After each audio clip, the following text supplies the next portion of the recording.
Assalamu alaikum.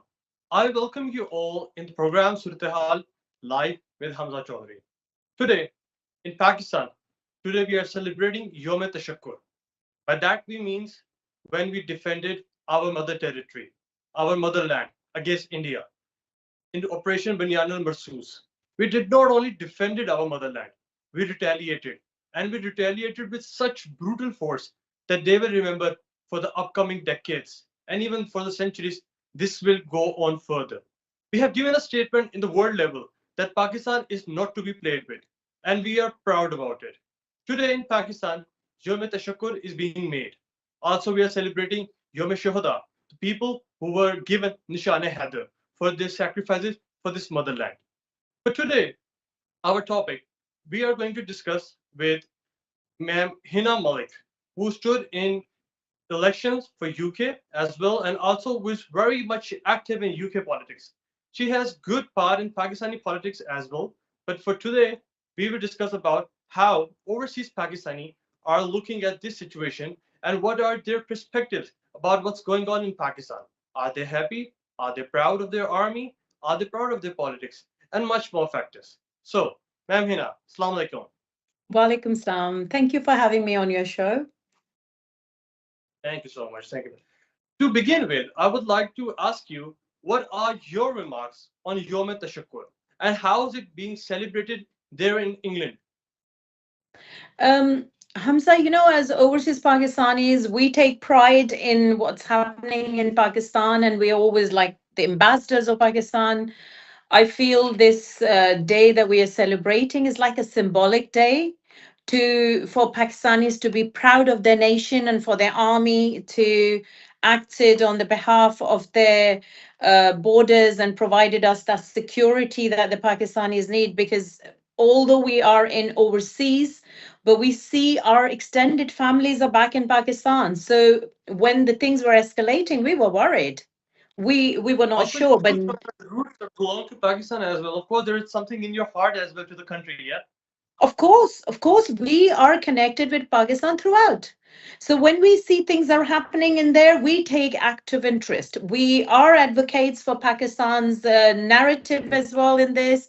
And looking at this, we are celebrating here. We are a peaceful nation. Being an overseas Pakistani, we are just selling the narrative and saying that we do not want war. But when somebody will attack us, we are equipped to deal with that and we can protect our nation and we will stand by the people of Pakistan in that scenarios. Only the narrative in Pakistan is just like that, and you are telling in London. For example, the first day, the people were saying that we did a good retaliation, we did good defense, but now it is our time to take the offense, and eventually we did. I would like to know your remarks about Operation Banyan al-Marsus. It was a great success, no doubt. But what were the remarks there in England? How were the people, Pakistani, perceiving it? And do you know any other people, any other nationalities as well, who said that Pakistan did a very good part defending themselves and also taking the attacking position during the war? First of all, let's make this clear. This war was enticed on us by India. Indeed. Pakistan did not start it. An Yeah. incident happened in Pelgam.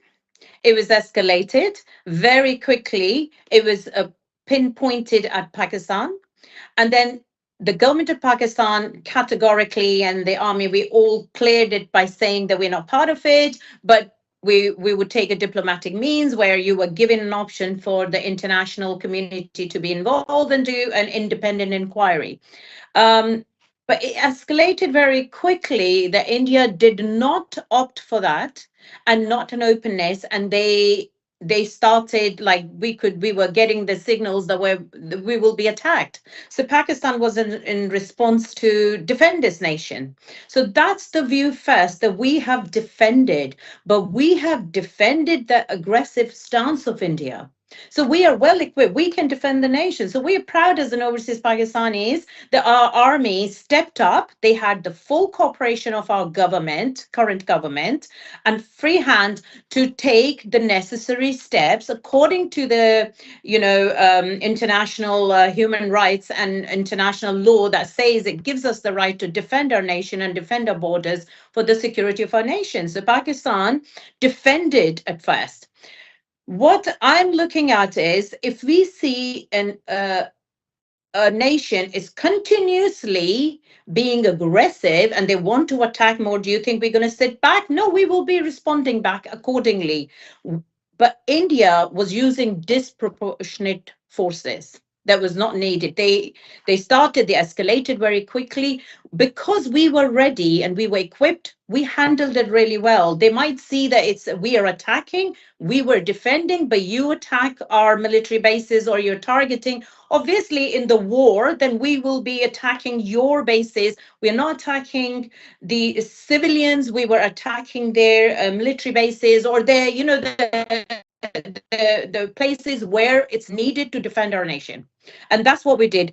In doing so, it looks that we had quite a strong reaction to that, but the strong reaction was in reaction to the force that India was using and which was not called for. So I wouldn't use the word that Pakistan was attacking India. Pakistan, I as an overseas Pakistani, I see it that it was defending its nation. It was defending the borders within our rights of international a treaty that says that we have the right to. Overseas Pakistanis are almost happy. They are thinking that we are a peaceful nation. We are at peace now because of the ceasefire and the way things are going. They want to just finish this. Nobody wants war. No one in the world wants war because war only brings the tragic loss of lives, the economy, it just destroys these countries, and even the regional, the local regional vicinities, the peace in that also gets done. So where our neighbors are, our diplomatic means and things that we use, they were all on our side because nobody wants. I totally respect your perspective about it, but let's just say that there was a situation where we were forced to attack. Yes, we defended very good. Of course, the first one was offense from their side, and we defended. But then again, we were required to give an answer, to give a Yes, statement, and we and did. We so did.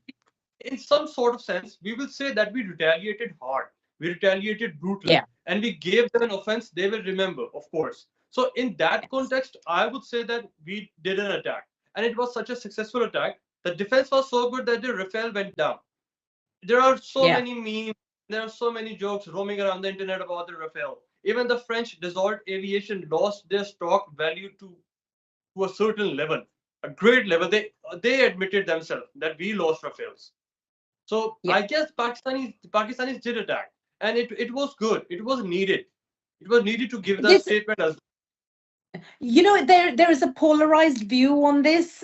You look at there's two ways of looking at it, like you said as well. Although we are well. defending by an aggression that's put on us, but we have defended. But in defending, obviously, we are using the attacking tactics, aren't we?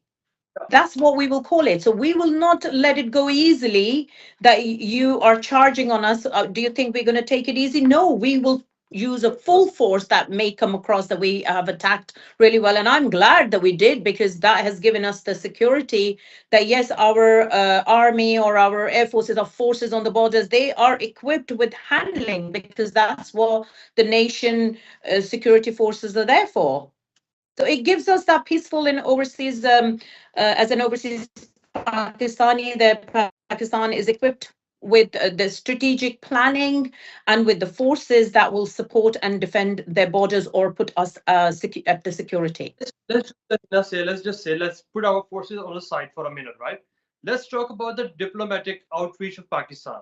How do you see how our Deputy Prime Minister Ishaq Dar handled it? What do you think about that? I think diplomatic means from our government, from even DGISPR, who is trying to engage the international communities, international platforms to get support for on our side for diplomatic means, was immense. It has worked. Our communities, international communities, our international partners, whether we were talking to UK, whether it was China, whether it was USA, they reached out Turkey. They reached reached out to all those international partners, and then those international partners were in support of not having the war, and they wanted the peace in the region. And it has helped to have this ceasefire that is going forward to be in place.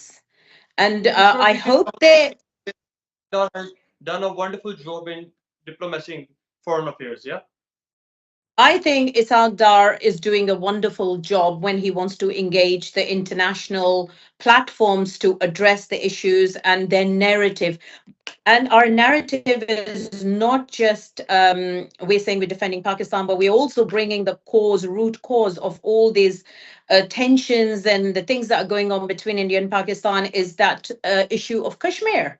So we are also attaching by saying that it's about time that the Kashmiris should have the right of self-determination. Give them that right, and let's decide once and for all, and get the international people to support us, all these big, our partners, to resolve this. Once it's resolved, I think that Pakistan should work alongside with our neighbors, including India. We should work together in the region. Why are we against each other because of the one situation? Pakistanis are admitting the fact that we should open borders for the business and trade as well. But Of then course. again, the narrative from Gaudi media is just too much for us to handle. Again, with I that think being we're said, we in the climate of war, in the era of war, handling such diplomacy was actually a great thing. Don't you say?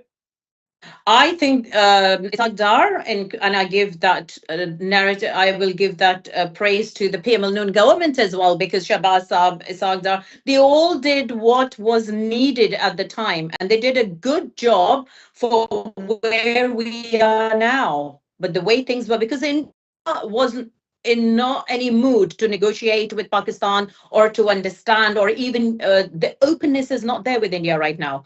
The Indeed. media is not transparent. So Yeah. when you are fighting against a nation that is not open, and it's not open to diplomacy, it's not open to even the openness of what's going on or accepting what is being asked for, and they're not engaging in that, it becomes difficult. So it was important that Pakistan diplomatic mean stepped up, including Isar Dar and Shahbaz Saab and all the relevant people, including the DGISPR as well, who was engaging on international platform, addressing the overseas community and asking us to obviously, spread Pakistan narrative on where we are on this. And I think that's worked really well. Now people are seeing internationally, openly, that, we're not aggressors. We do not want war, but if it's imposed on us, we will fight back. Indeed, if war is must, then we must as well. Of Again, you have course. been mentioning the ISPR. I need to ask you about this as well. What's the narrative of overseas Pakistani about DGISPR and our other forces heads as well? Because we have been seeing a lot of memes as well. We have been seeing a lot of clips as well about it. So, what's the narrative? Are they proud of their army? Are they welcoming them with open hearts? What are the narrative there? Okay, so let me bring my own personal view on this before I start generating about what's happening overseas across UK. That night when the attack started, I was somehow awake and I was watching. And the next thing, it was like an eye-opening suddenly. Oh my God, this is really happening, what we were anticipating. What is going to be, my heart felt out to the extended families back in Pakistan. That's all I was thinking of. But then as our media was reporting factual information, not giving out anything, but only the factual information that was coming to us, the DGI SPR, he actually engaged with the media, and he started talking about the factual information and what things was happening. The way he was communicating, the way he came across, I was listening to him. I was fully engaged in what he was going on about, and I was understanding his stance and where we were and what we're going to do, how the things will happen. And I thought that was so important at that time for overseas or anybody who's not in Pakistan or even in Pakistan. They need to know what's going on. It was open and transparent. And then moving on, like over the days, it didn't stop there. He was engaging, he was actually involving the Pakistani overseas diaspora for spreading our, the stance of Pakistan in across, so like public diplomacy.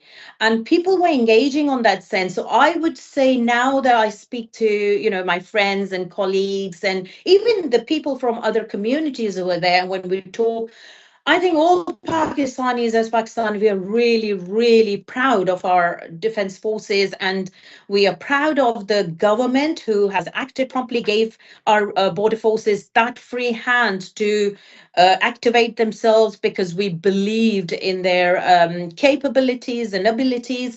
And I think the DGISPR has done a fantastic job in kind of keeping everyone in the loop, whether it was the government, he was engaging on many platforms, and he was keeping all people informed. That was so crucial in the times when India was selling stories and narratives which were not true. They themselves, and I truly believe the media wasn't even aware of what was going on in there. But in our side, it was open, transparent. We were engaging with overseas media as well, the big platforms like Sai and BBC, and I could see people were asking, and our diplomatic people or IDGI, SPR, who was responding back was amazing. It gave us a sense Now, of pride as an overseas Pakistanis. what is the stance for the people there for Chief of Army Staff of Pakistan after the successful defense and retaliation? What are people expecting from him, and what are people thinking about him now? What's the narrative of the army? Because after PTI's government, they were very much, you can say, in the dirt. But now it's a time to revival of them, right? What's the narrative there?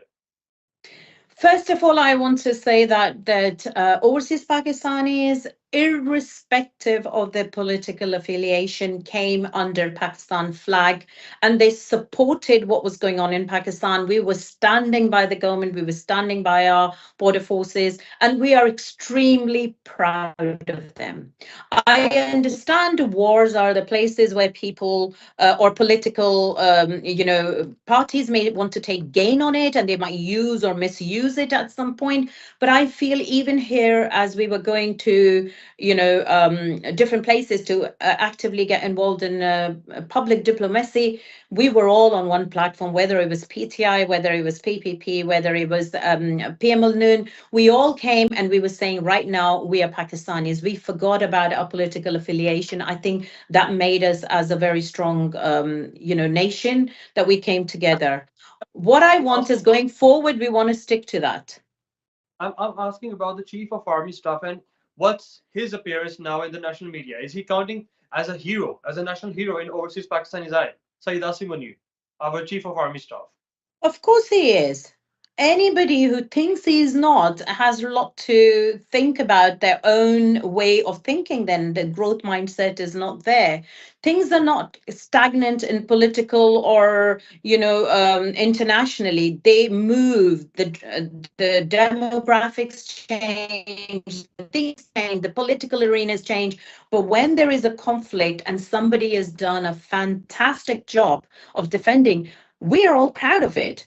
And I think the general narrative across, as an overseas, we are proud of our chief of army. We are proud of all those border forces, heroes who have taken part, or the losses that we've done, and even those that we want to remember. We are extremely proud of our border forces as an overseas. There is no two way about it. That is the thing that we're all feeling right now. So wonderfully said. As you are yourself into the politics as well, so I need to ask you a thing about it. During the time of war, there was a specific political party which was so much into anarchy that in Pakistan, the ex-friends were release Imran Khan, release Kedi number 804. What is your take about it? What do you think about it? I personally do believe it's an absurd act. We should stand under the umbrella, as you have been mentioning about the overseas Pakistani. But in Pakistan, it was a different kind of situation. Did you see that, and what's your remarks about it? So You're asking me that, and it's surprising that actually, when I went on YouTube to watch something just to keep an eye on what was going on, and I saw the interview on that was, the sons of Imran Khan were involved in this, and the way they were using that platform to gain what they wanted. Obviously, they want him to be released.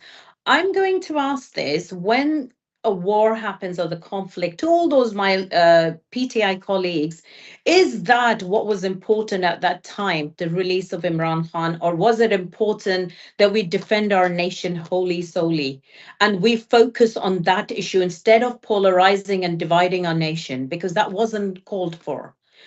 As an overseas, we were all united here, irrespective of the political affiliations. So in Pakistan, if that's what was going on, because they thought they're going to use the digital platforms and, like social media platforms to start asking for this and put a pressure on the government, I am glad that our government stayed focused on what was needed to be done, and 100%. nobody responded back in that capacity. I did listen to the interview. I am thinking about, from the, if I was a daughter of somebody who is in currently in custody or in jail for whatever reasons, I would be thinking for them. But this is not the time to use political or digital platforms to start talking about and dividing people or polarizing their views about what was going on in Pakistan. I would totally condemn this. I would say, please keep that separate. You have the courts in Pakistan to go and fight for whatever that you are in there for, but not on this in this time when people are defending the nations, and overseas Pakistanis want Pakistan to be really peaceful and progress in terms of economy and in terms of other means and diplomatic fronts. We want those bilateral relations with people, with internationally, we want trade. We do not want people to be divided using that as an anchor to divide the nation. That is just not needed right now. Let's just say the roots of this political party is totally about the anarchy as well. PTI supporters always believe that Imran Khan is a Superman. I guess he will come out and he'll destroy all the Rafaels by himself, I guess. What's the narrative there about the PTI workers? I think, like any other political party, every party is like they love their leaders and they will fight for them, and they have the right to.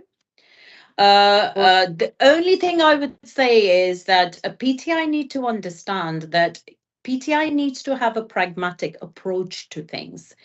It's almost becoming like a cult fan following, and I understand that. I mean, as a national hero, we all overseas Pakistani take him as, a cricketer. He brought us fame, and we love him for a cricketer. But to be in politics, you have to have a balanced view about things. It cannot be one-sided views and imposed extreme views on us about anything. You need to work alongside with your other parties. You can't be isolated and think it's going to happen just you being in there. And you need to take everybody on board, including our border forces. You can't expel them out and say they don't do anything. Politics is all about working for the betterment of the country. Those people who are educated, those people, they can all play a part. We can have our political differences, but I think we should come together when it's needed, like the times now, and we should work together. What comes first? What is the priority right now?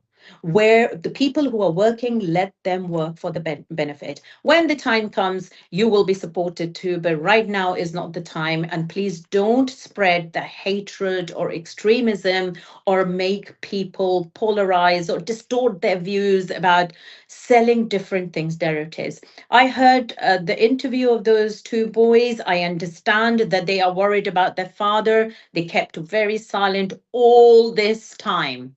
The father has been in custody for a while now. He has been fighting the cases. So did we. When we were out of power, we also did that. But what I do not understand is what is the time. This time doesn't seem right for them to suddenly come out and talk about things just focused on from a human rights point, or he does not have this and he does not have that. So why were they quiet if they feel that apply for, why don't they go to the court and ask them that you need your rights? But why at this time when the countries are at war and we need to be think about defending the borders, you bringing your own personal, and I understand I am with them on this if it was my father, but I'm just saying this is not the time to use those digital and other platforms, social platforms, to start bringing other Factor narratives in. Not needed. Yeah, emotional sympathy factor as well. Thank you so much, Hina, for your time and your great insights about the matters. And we will be presenting new topics every week from this show. Thank you so much. Thank you so much for having me around. It's a pleasure.